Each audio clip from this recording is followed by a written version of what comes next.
Ziguinchor. Ok. Déjà, on va passer la parole à Bassirou.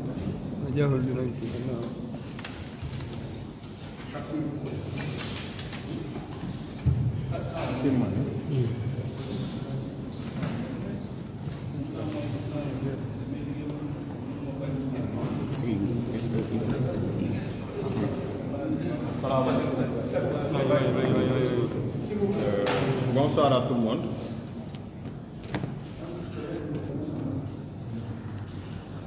Le mardi 5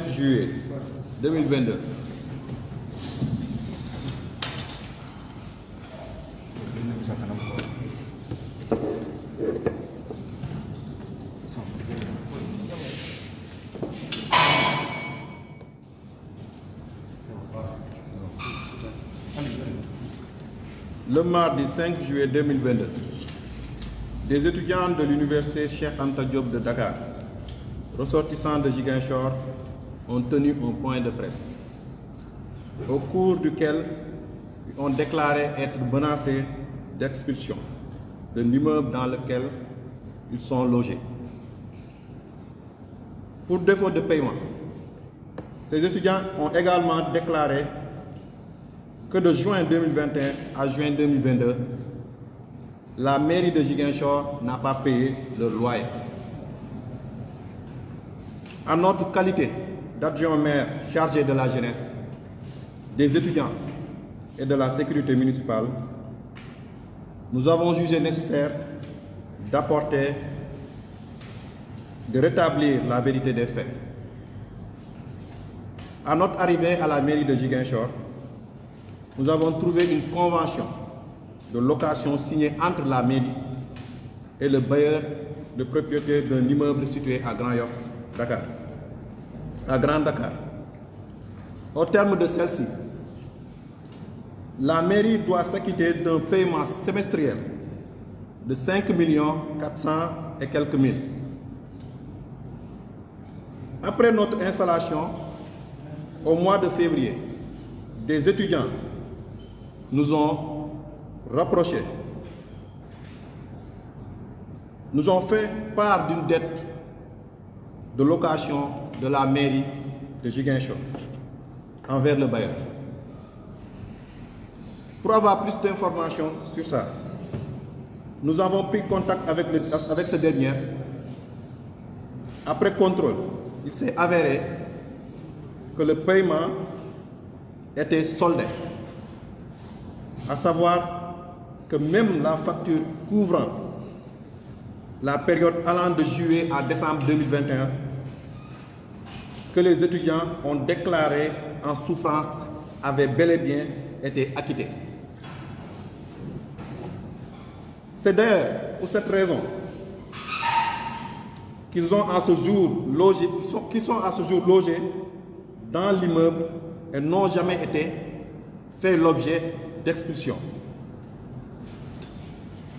Le bailleur a par ailleurs fourni des documents nécessaires afin de servir à la perception, puisse s'acquitter des frais de location pour la période allant de janvier à juin 2022. Il est juste triste de constater qu'aujourd'hui, ces étudiants réclament 5 millions à la mairie pour rembourser l'amicale. La question est de savoir au nom de quoi, à quelle fin et pourquoi maintenant.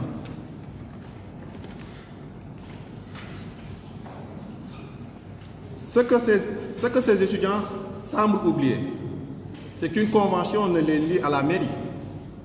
La mairie n'a nullement le droit de distribuer sans fondement de l'argent du contribuable sénégalais. Et ne donnera certainement aucune centime à personne sans justificatif légal. De plus, la mairie ne cédera à aucun chantage de quelque bord que cela énomme. Elle n'acceptera pas que la question du logement, qui n'est d'ailleurs nullement une obligation lui incombant, soit un instrument politique auquel s'accrocheraient certaines personnes à la veille de chaque élection pour se faire une place à la place publique. Cette vieille méthode de pression ne passera pas avec la nouvelle équipe municipale. Si ces jeunes étudiants, futurs cadres de ce pays, ne comprennent pas les enjeux actuels et acceptent de se donner allègrement à la manipulation, la mairie, quant à elle, a plein conscience de ce qui lui attend, ce que attend d'elle de la population. Et c'est l'occasion pour vous informer que la mairie a décidé purement et simplement de ne pas renouveler le contrat de location avec le bailleur au mois de novembre prochain. À la place, la mairie, sensible aux problèmes des étudiants orientés à Dakar, a pris l'option d'octroyer maintenant des bourses d'études à ces étudiants. Merci beaucoup.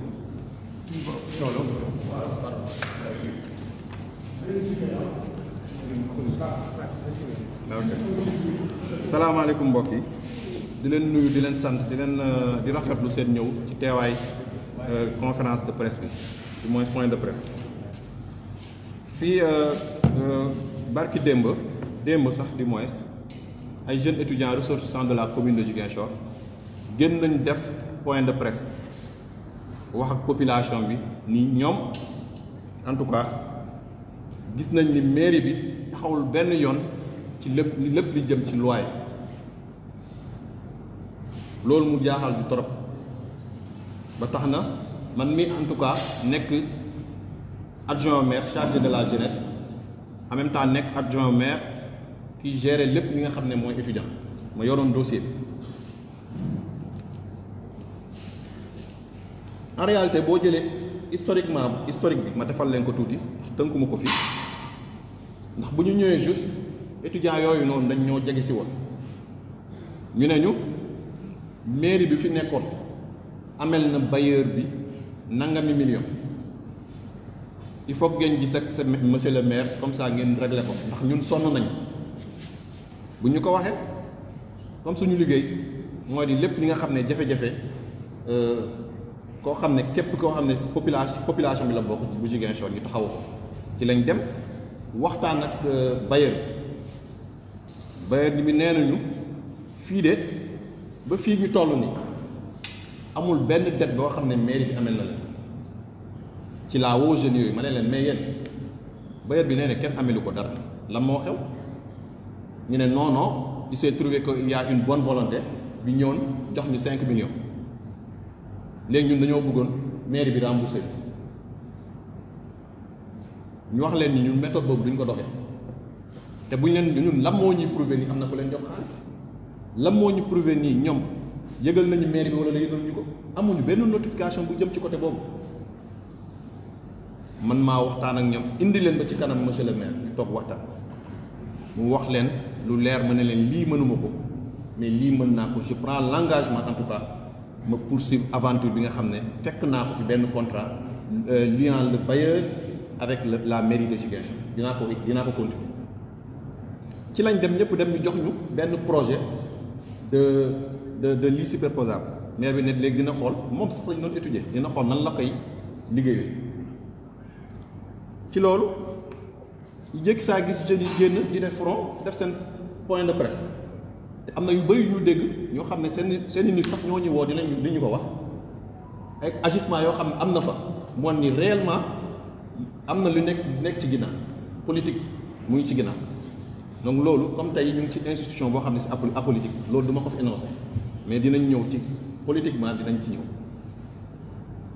bu ñu defee loolu ñu jugé ñu nécessaire ni en tout cas war nañ jël contact avec le bailleur ñu woowaat bailleur ñu ne ko bailleur dégg nañ ni jeunes yi ñu ne yaa leen menacé d'expulsion démb le maire woo na mu ne moom il n'a jamais proféré de menace d'expulsion vis-à-vis de ses étudiants donc lii ban pratique la mën nañ jàpp ni manipulation pure et dure te loolu Ziguinchor waay ñëpp ñi nga xam ne ñu ngi fi xam nañ ni suñu mairie ak équipe bi fi nekk on va jamais céder au chantage bu ñu waxtaanee ñu gis ni am na une façon boo xam ne bu gën a pertinent en tout cas de venir en aide aux étudiants boo xam ne du lor kenn du indi ay conférence de presse fenn mooy li la mooy le maire a décidé en tout cas la mairie a décidé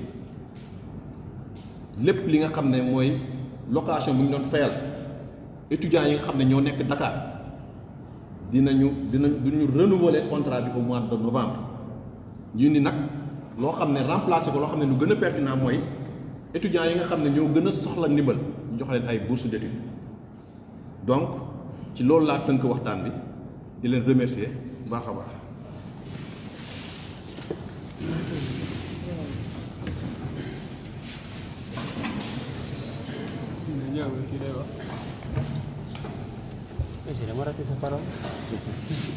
Alors, on va commencer par Abdou Mané.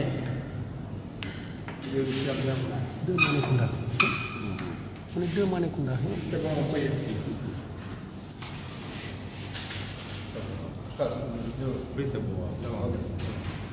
Bonjour tout le monde, bonjour chers journalistes.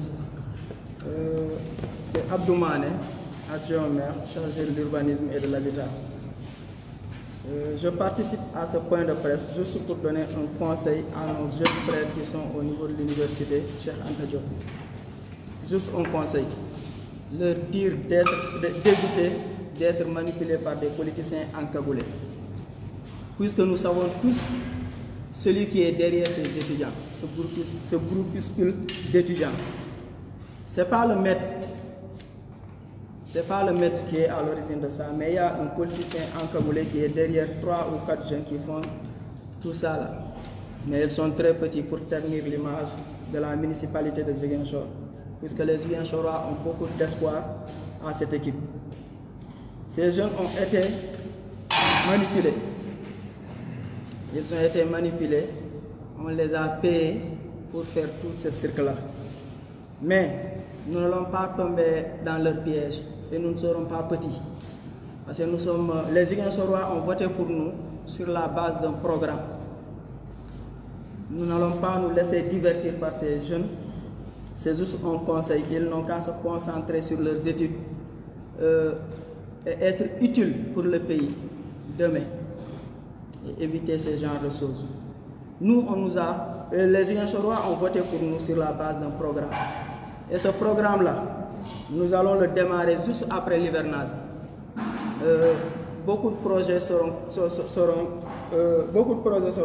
vont être débutés après l'hivernage, tels que la construction de 2 marchés, l'aménagement des parcours sportifs, la réhabilitation des postes de santé, la construction des salles de classe, clôturer beaucoup d'écoles, puisqu'il y a beaucoup d'écoles qui ne sont pas clôturées, et aussi leur envoyer un message en leur faisant savoir qu'il n'y a aucune loi qui nous lie avec le logement des étudiants. Rien ne nous oblige à payer le logement des étudiants. Parce que parmi les compétences transférées, l'éducation, l'enseignement supérieur ne fait pas partie. Donc si les maires font cela, c'est par gaieté de cœur. Mais puisque les étudiants se sont trompés et ils pensent que c'est un droit, la municipalité va prendre ses responsabilités. Et comme l'a dit le secrétaire Bassirou Koli, la mairie a décidé d'annuler le contrat. La mairie ne va plus payer le logement des étudiants ressortissants de Ziguinchor qui sont logés et qui sont à Dakar. Que les choses soient claires. Parce que lorsqu'ils ont appelé Bassirou Koli avant-hier pour lui dire qu'ils vont passer à la vitesse supérieure, sa réponse était très claire. Il leur avait dit de prendre leurs responsabilités. Puisqu'ils sont passés à la vitesse supérieure, la mairie aussi va prendre ses responsabilités et le contrat sera annulé. Ça, c'est la décision que la municipalité a prise. Nous avons d'autres chats à fouetter. Nous n'avons pas le temps de polémiquer avec nos jeunes frères. Nous avons un programme à dérouler et nous allons nous concentrer sur notre programme. Ils ont déposé un projet de 3 milliards 600 ou 3 milliards 13 milliards. 13 millions 600, si je ne me trompe pas, 300. Le document est avec nous. Nous avons décidé de ne plus payer le loyer, mais le projet là aussi, nous allons le ranger dans les tiroirs. Que les choses soient claires. L'ancienne pratique que les étudiants faisaient. Nous avons été étudiants comme vous. Nous vous avons devancé à l'université Cheikh Anta Diop. Il y a un de nos anciens qui est là assis. Nous n'avons jamais adopté ce genre de comportement. Nous n'avons jamais été un pion de politicien. Vous n'êtes pas digne de représenter les Ziguinchorois à l'université Cheikh Anta Diop. Ça ne doit pas être votre comportement. Maintenant, on vous avait averti. Il y a le maire qui est chargé de ce dossier qui vous avait dit, demandez de prendre vos responsabilités. Vous avez pris vos responsabilités, vous êtes passé à la vitesse supérieure. La municipalité aussi a pris ses responsabilités, un point, un tir. C'est ce que j'avais à lancer comme message.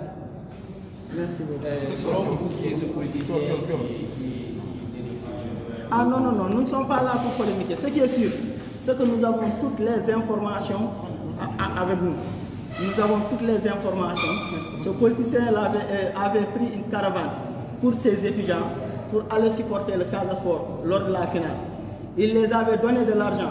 Ils ont organisé un don de tickets à l'université Cheikh Anta Diop. Après leur soi-disant manifestation, après leur soi-disant front, nous avons tous été dans les fronts. Vous ne pouvez pas faire un front à 30 minutes après être aussi à quelques kilomètres de ce front-là.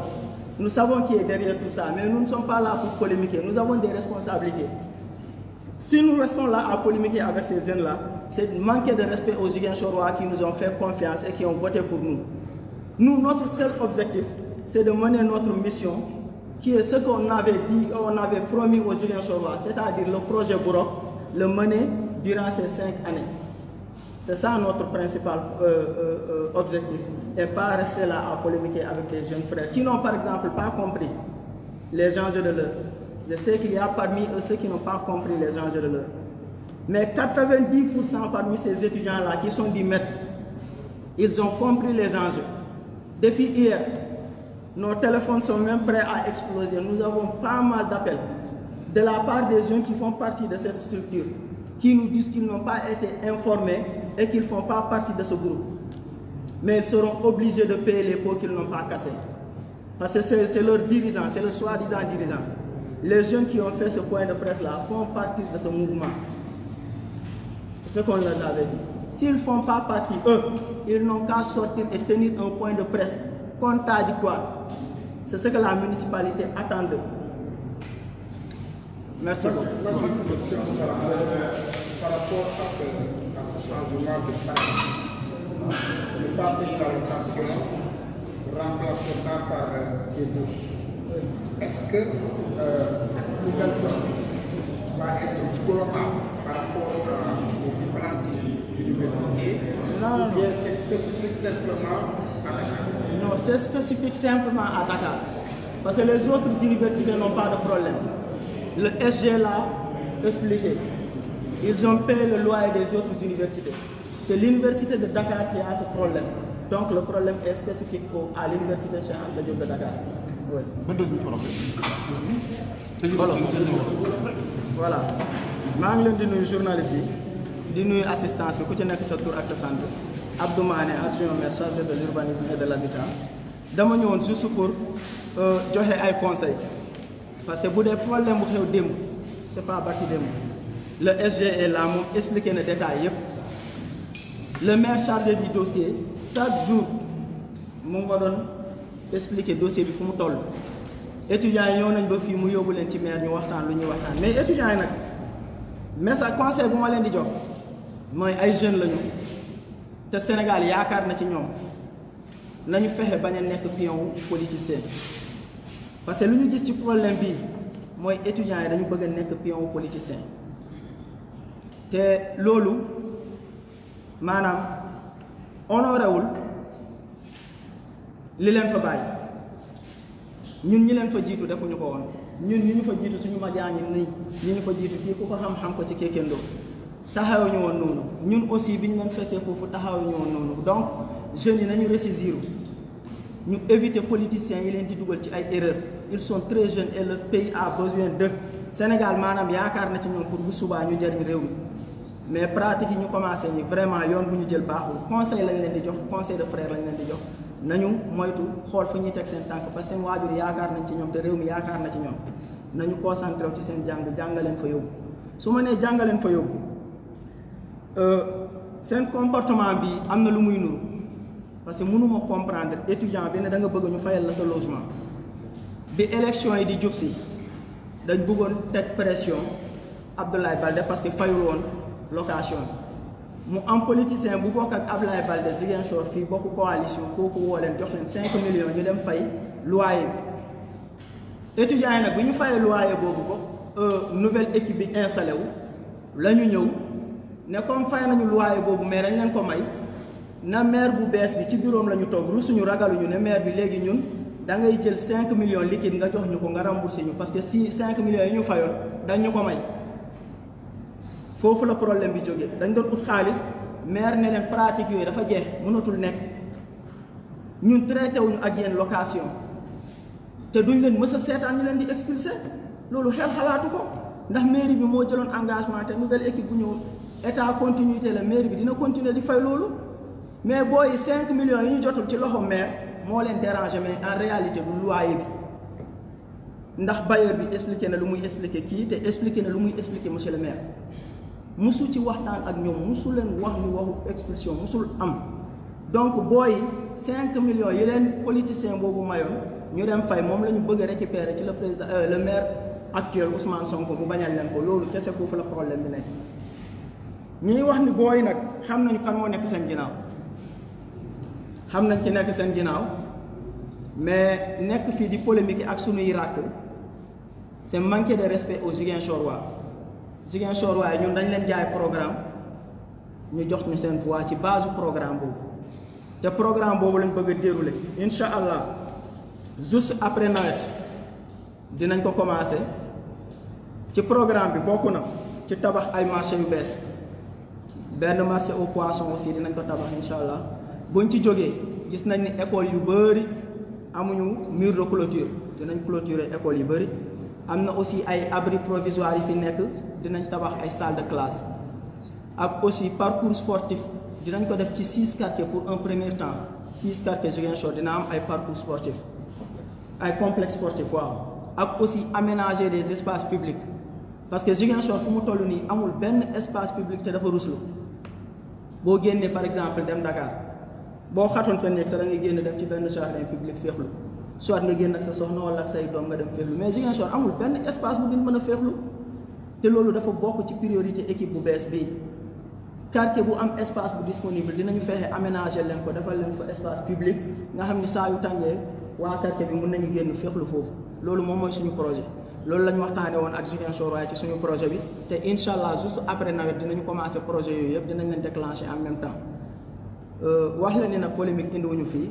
lii moom moo ñu fi indi leeral affaire yi nu mu demee xamal gars yi ni booy yi ay xale lañu dañ leen induire en erreur te dañ nekk di ut xaalis mais de façon illégale te pratique yi fi nekkoon nag wax dëgg yàlla jeex na le maire du laal xaalis liquide loxoom ñun ñi nekk ay adjoint duñu laal xaalis liquide suñu loxo SG si boppam tey rek maa ngi doon xul ak moom ci affaire dépense ñun xaalis couleur xaalis duñ ko gis ku yaakaar ni mën nga ñu def chantage da ngay nax sa bopp ku yaakaar ni mën nga chantage nouvelle équipe bu fi nekk nax nga sa bopp dóor nga sa loxo ci ëkk bu dee loolu moom mooy seen projet nañ ko bàyyi dès maintenant parce que bi ñu wooyee le maire Bassirou Koli moom moo chargé dossier bi woo nañ ko barki démb nee nañ ko dinañ passer à la vitesse supérieure moom aussi wax na leen lu mu leen di wax nee na leen mënuñu leen empêcher ngeen passer à la vitesse supérieure dem leen def leen li ngeen di def mais na ngeen assumer seen responsabilité wax na leen ko jël nañu seeni responsabilité ils sont passés à la vitesse supérieure conséquences yi daanu nañ conséquences yi mooy lan mooy ñun rien ne nous oblige ñu fayal leen seen loyer amul dara lu ñu tënk ba ñu war ko def par force ndax ci compétence transférées yi ñu jox mairie yi enseignement supérieur bokku ci donc bu ko maire yi di def quelques mairies sax ñoo koy def Ziguinchor et Sénégal boo jëlee 500 et quelques communes yi boo vérifié lu toll 50 sax defuñu ko fay ñu ay logement pour seen étudiants yi donc su ngeen amee ay maires yi leen di defal loolu da ngeen war a xam ni du droit dañ leen ko defar parce que dañ leen yërëm bëgg ngeen nekk ci ay conditions mais comme ils n'ont pas compris cela municipalité bi jël na ay responsabilités bi li ñu def mooy loi bi dootuñ ko fayati lii nekk en cours bu jeexee lettre bi maire bind na ko mu ngi ak le secrétaire général dañ koy jox bailleur bi ne ko pare nañu ak yow ñii amatuñu benn affaire ak ñoom yow yaa xam nooy def ak ñoom loolu moom mooy première des choses li municipalité bi jël comme décision. xaalis bi nag duñ ko yóbbu fenn ci étudiants yi lay delluwaat xaalis bi ñu leen war a fay loyer bi ci étudiants yi lay delluwaat ndax képp ku étudiant xam nga ni bourse sociale am na aide am na te bourse sociale ñu ngi koy jox mooy ñi seen parents yi wàññeeku wala nga am feebar bi nga xamante ni ñun ñëpp université lañ nekkoon social boobu ci la mairie bi di dox xaalis boobu mairie bi du ko yóbbu feneen ci étudiants yi la koy delloo mais nu mu koy delloo ci étudiants yi mooy lan mooy defal leen ko ay bourse xool étudiants yi gën a nécessité yi nga xam ne seen cas dafa soxla ndimbal ñu dimbale leen ci xaalis boobu mais quant à jëlal leen logement comme am nañu ku leen di fayal logement na continuer di leen fayal logement mairie bu Ziguinchor dégager na ay responsabilités à partir de mois yi di ñëw du ñu fayaat benn logement à partir de mois de novembre amatuñu benn contrat ak le bailleur dinañ ko envoyer lettre bi mu leer nañ loolu la ñu amoon comme information. Dakar waaw. seulement étudiant Dakar yi la parce que yeneen université yi SG wax na ko réglé nañu seen loyer yi ba fay ko Dakar moo am problème bi donc problème bi dafa spécifique pour Dakar seulement ok. Merci.